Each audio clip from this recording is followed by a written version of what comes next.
ശ്രീരാംകുമാർ സാറിലേക്ക് പോകേണ്ടതുണ്ട്. ശ്രീരാംകുമാർ, എവിടെയാണ് ഇതിലെ അപ്രായോഗികത?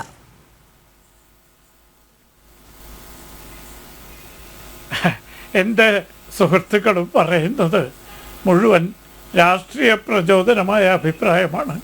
എനിക്ക് എൻ്റെ യുക്തി മനസ്സിലാവുന്നില്ല. കാരണം സാക്ഷാൽ ജവഹർലാൽ നെഹ്റു ഭരിക്കുന്ന കാലത്ത് 2 തെരഞ്ഞെടുപ്പുകളെങ്കിലും ഒരേ സമയം പാർലമെൻറ്റിലേക്കും നിയമസഭയിലേക്കും നടന്നിട്ടുണ്ട്.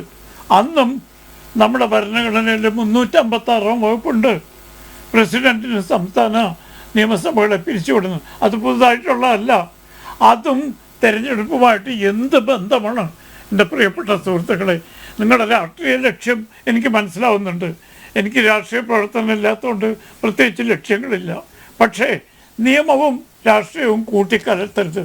ഒരു പ്രത്യേക ഗവൺമെൻറ് കൊണ്ടുവന്നു എന്നതുകൊണ്ട് മാത്രം യുക്തിഭദ്രമായ ഒരു നിർദ്ദേശം എതിർക്കുന്നത് ഒരു ജനാധിപത്യ സംവിധാനത്തിൽ മര്യാദയല്ല. കാരണം ഈ ജനാധിപത്യ സംവിധാനത്തിൻ്റെ അന്തിമമായ യജമാനന്മാർ ഇവിടുത്തെ ജനങ്ങളാണ്, രാഷ്ട്രീയ കക്ഷികളല്ല. എൻ്റെ കോൺഗ്രസിൻ്റെ സുഹൃത്ത് പറഞ്ഞു കേട്ടു, രാഷ്ട്രീയ കക്ഷികൾ അപ്രസക്തമാണ്.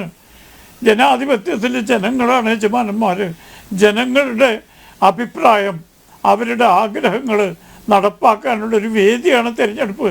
അത് 6 മാസം കൂടുമ്പോൾ നിങ്ങളുടെ അഭിപ്രായം എന്ന് പറയുന്നതിന് പകരം തിരഞ്ഞെടുപ്പുകൾ ഏകീകരിച്ചുകൊണ്ട് അഭിപ്രായങ്ങൾ പറയാനുള്ള ഒരു സംവിധാനം ഉണ്ടാക്കുന്നതിൽ എന്താണ് തെറ്റ്?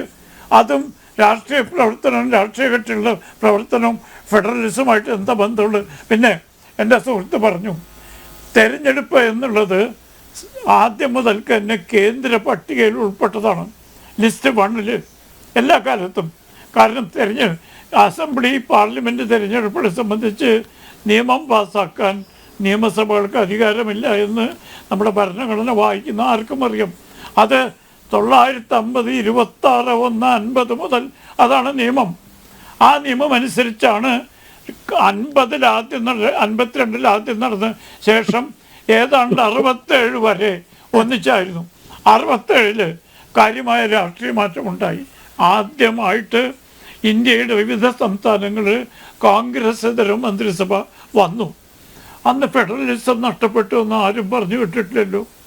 കാരണം സംസ്ഥാനങ്ങൾക്ക് ഒരു രീതിയിൽ ചിന്തിക്കാം, കേന്ദ്രത്തിൽ വേറെ രീതിയിൽ ചിന്തിക്കാം. ഉദാഹരണത്തിന് എൻ്റെ സുഹൃത്തുക്കളെ സമ്മതിക്കും, ഡൽഹി വോട്ടർമാർ ആം ആദ്മി പാർട്ടിയാണ് ഡൽഹി ഭരിക്കാൻ തിരഞ്ഞെടുക്കുന്നത്. പിന്നീട് നടന്ന പാർലമെൻറ്റിൽ അവർ വേറെ രാഷ്ട്രീയ പാർട്ടി വോട്ട് ചെയ്യണം. ഇത് ജനങ്ങളുടെ അവകാശമാണ്. പരാജിതരായ രാഷ്ട്രീയ പാർട്ടികളുടെ പരിവേദനം കൊണ്ട് ഇതുപോലത്തെ ഒരു സമയക്കുറവുള്ളത് കൊണ്ട് മാത്രമാണ് ഞാൻ ഇടപെടുന്നത്. ശ്രീരാംകുമാർ, മോഹൻ വർഗീസിലേക്ക്. ശ്രീ മോഹൻ വർഗീസ്, 1 മിനിറ്റ്. എന്തായാലും ഈ കടമ്പ BJP കടക്കുമോ? ഈ കടമ്പ എളുപ്പം കടക്കുന്നത് സാധ്യമാകുമെന്ന് തോന്നുന്നില്ല. കാരണം ഇതൊരു പ്രത്യേക ഭൂരിപക്ഷം വേണ്ട നിയമനിർമ്മാണമാണ്. അതുമാത്രമല്ല, ഞാൻ നേരത്തെ സൂചിപ്പിച്ചതുപോലെ ബുൾഡോസ് ചെയ്ത് നടത്തിയെടുക്കേണ്ട ഒന്നല്ല. മനസ്സുകളെ പാകപ്പെടുത്തണം. പ്രതിപക്ഷത്തിന് ഉണ്ടാകുന്ന ആശങ്കകൾ ദൂരീകരിച്ചുകൊണ്ട് തന്നെ മുന്നോട്ട് പോകണം. ആശയം എന്ന നിലയിൽ തീർച്ചയായും സ്വാഗതാർഹമായ കാര്യമാണ്. പക്ഷേ പ്രായോഗിക തലത്തിൽ വരുമ്പോൾ ഇവിടെ പ്രായോഗികമായി പറയുന്ന പ്രതിപക്ഷങ്ങളുടെ ഒരു ആശങ്ക, ഏത് കക്ഷിയാണോ കേന്ദ്രത്തിൽ ഭരണത്തിൽ ഇരിക്കുന്നത്, അതിപ്പോൾ BJP ആണല്ലെങ്കിൽ NDA സഖ്യമാണ്, അവർക്കായിരിക്കണമല്ലോ പ്രധാനമായി ഫണ്ട് റേസ് ചെയ്യാനുള്ള ഒരു കൂടുതൽ സാധ്യത. അങ്ങനെ വരുമ്പോൾ ഹ്യൂജ് ഫണ്ട്സ് എന്നുള്ളത് തന്നെയാണ് മനസ്സിലിരിക്കുന്നതെന്നാണ് എനിക്ക് തോന്നുന്നത്. കാരണം അങ്ങനെ വരുമ്പോൾ ആ തെരഞ്ഞെടുപ്പ് പ്രക്രിയയ്ക്ക് വലിയ പണക്കൊഴുപ്പേകാൻ കഴിയുന്നത് ഭരണകക്ഷിക്കാകും. ആ ഒരു കാര്യത്തിൽ തങ്ങൾ പിന്തള്ളപ്പെട്ടു പോകുമല്ലോ. ഒരൊറ്റ സംസ്ഥാനത്തേക്കും കേന്ദ്രത്തിലേക്കുമുള്ള തിരഞ്ഞെടുപ്പിനെ പണം സ്വരൂപിക്കുന്നത് വലിയൊരു ബലികേറാമലയാകുമല്ലോ എന്നത് മാത്രമായിരിക്കും പ്രതിപക്ഷത്തിൻ്റെ ഇപ്പോഴുള്ള ആശങ്ക. അതിന് ഫെഡറലിസവുമായി കാര്യമായ ബന്ധമൊന്നുമില്ല എന്ന് തന്നെയാണ് എൻ്റെ ഒരു ചിന്ത. ശരി.